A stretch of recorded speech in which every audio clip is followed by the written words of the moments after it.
said, open, let me see you get loose. It's going down for real.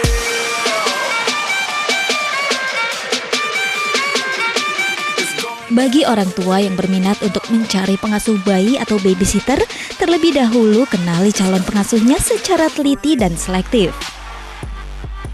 Hal ini untuk mencegah terjadinya tindak kekerasan kepada sang bayi. Walaupun tak dapat dipungkiri, banyak juga di antara mereka yang baik dan berkualitas. Cara pertama yang bisa dilakukan orang tua untuk mencari pengasuh adalah identitas dari calon pengasuh tersebut. Dalam hal ini, KTP sebagai tolak ukur untuk mengetahui siapakah orang ini yang hendak dipilih. Yang kedua adalah riwayat dan pengalaman. Tanyakan kepada calon pengasuhnya tentang riwayat hidup dan pengalaman kerjanya. Sebelum Anda memutuskan mengambil babysitter dari agen, ada baiknya Anda terlebih dahulu meminta rekomendasi dari teman-teman dan saudara-saudara Anda tentang seseorang yang mungkin bisa menjadi babysitter yang baik dan bisa Anda percaya. Hal tersebut tentu lebih baik ketimbang Anda mengambil babysitter yang sama sekali asing bagi Anda. Terlebih dahulu lakukan interview dengan calon babysitter anak Anda.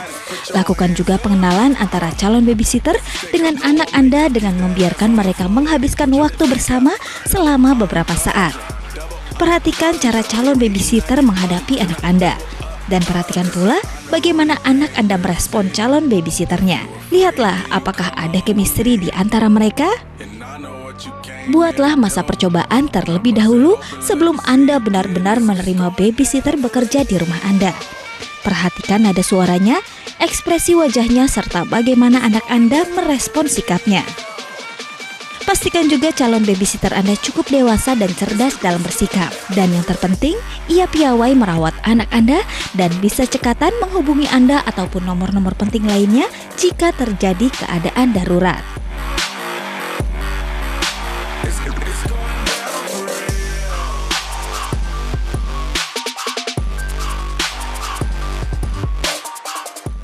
Ya masih di intermezzo. Banyak info, nggak bikin kepo. Baru saja kita lihat itu pelatihan babysitter ya Zaya. Betul. Bagaimana cara mereka mendidik anak, kemudian juga mengurus selagi mungkin sang orang tua ayah ibunya lagi pergi keluar kerja. Betul. Gitu. Dan langsung aja kita buat tanya-tanya langsung sebenarnya bagaimana sih tips memilih babysitter yang baik untuk tumbuh kembang si anak maupun kesejahteraan keluarga ya. Sudah ada Mbak Karin di sini. Betul, dan perwakilan juga dari mama-mama. Betul, dan juga ada Mbak Cassandra Putranto selaku psikologi ya. Iya. Psikolog gitu ya. Aha. Selamat pagi Mbak Karin dan juga Mbak Cassandra.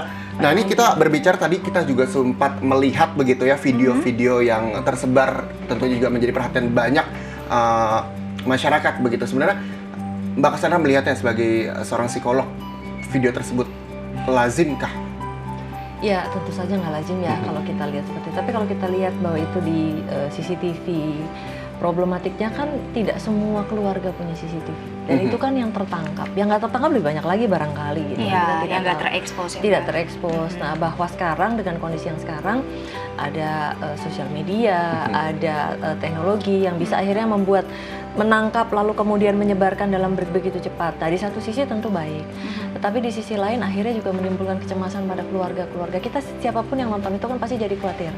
Para ibu, ayah yang bekerja lalu kemudian meninggalkan buah hatinya di rumah jadi khawatir ya. Tentu saja sebenarnya kekhawatiran itu pun jangan sampai terlalu berlebihan ya, tetapi juga tetap jangan sampai harus hilang juga karena hanya kalau ada kejadian lalu kemudian kita semua cemas, tapi nanti kalau kejadian nggak ada lagi terus kita tenang-tenang lagi, jadi kehilangan rasa was-was, lalu kemudian prinsip kehati-hatian bahwa memang memilih orang yang kita percaya untuk memegang buah hati kita, untuk menunggui mereka, lalu menjadi gantinya kita kan, gitu. Jadi jangan sampai kita sendiri juga menyesal. Iya betul. Nah kalau misalnya dari Mbak Karin ini menggunakan jasa babysitter. Betul. Dari pertama punya L, ini dia ya gitu.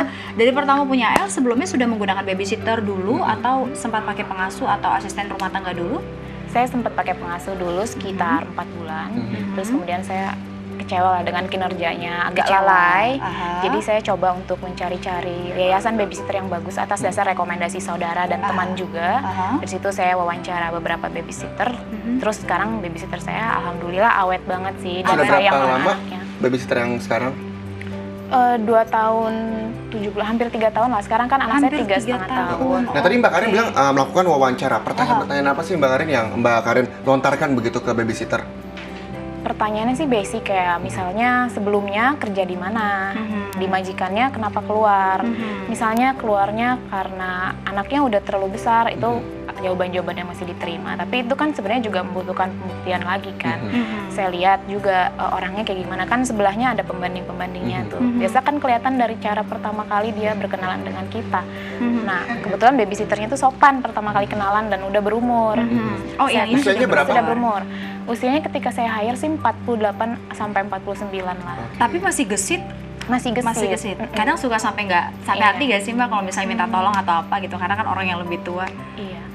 Nggak apa-apa sih. Saya kalau masalah, saya juga nggak minta tolong yang berat-berat sama dia. Yang penting anak saya yang pegangnya adalah seseorang yang berpengalaman dan telaten, dan dia udah berpuluh-puluh tahun lah pegang bayi. Oh iya, gitu. Mbak Cassandra, melihat tadi Mbak Karin menggunakan jasa babysitter di usia yang matang, babysitter yang 48 tahun.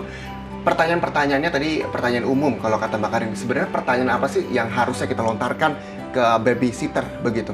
Ya, sebelum saya menjawab itu, kita juga harus waspada bahwa dengan kondisi sekarang kebutuhan babysitter itu meningkat, ya kan? Berarti dulu ayah bekerja, ibu di rumah. Tapi sekarang dengan berbagai perkembangan zaman kan, ayah ibu punya kesibukan sehingga terpaksa meninggalkan anak di rumah, ya. Nah, ini juga menimbulkan peluang. Nah, banyak orang membuka usaha-usaha tersebut, nah seringkali tanpa diiringi dengan tanggung jawab.